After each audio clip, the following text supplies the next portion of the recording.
Hello students, this question is from class 11th NCERT, chapter number 10 and exercise number 10.1.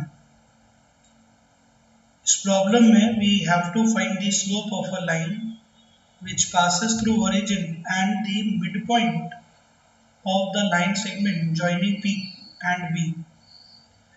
तो किसी line की slope निकालने के लिए हमारे पास एक फॉर्मूला तो होता ही है y2 minus y1 upon x2 minus x1।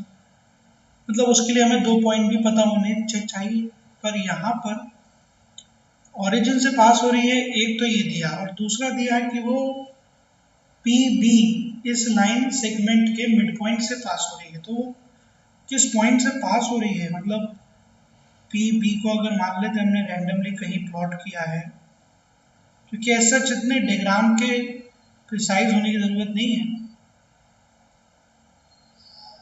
तो कुल मिला के हमें तो ये बताना है कि भैया इसका मिड पॉइंट मान लेते हैं ए है, तो वो मिड पॉइंट क्या है।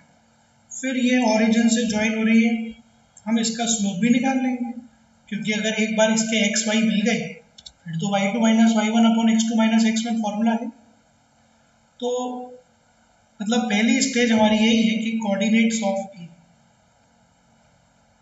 अब वो क्योंकि मिड पॉइंट है तो वो होंगे x1 plus x2 by 2, y1 plus y2 by 2।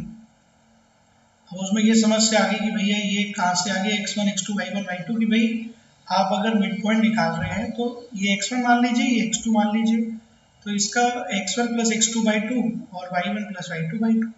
तो इसके कोऑर्डिनेट्स ऑफ ए जो है वो आ जाएंगे 4, -2। अब रही स्लोप की बात, तो slope of O A, slope का formula y2 minus y1 upon x2 minus x1 होता है। तो y2 माइनस y1 में इसी को ही y2 ले लेता हूँ, तो ये हो गया -2 minus 0 upon 4 minus 0 which is -1/2। तो रिक्वायर्ड स्लोप इज -1/2।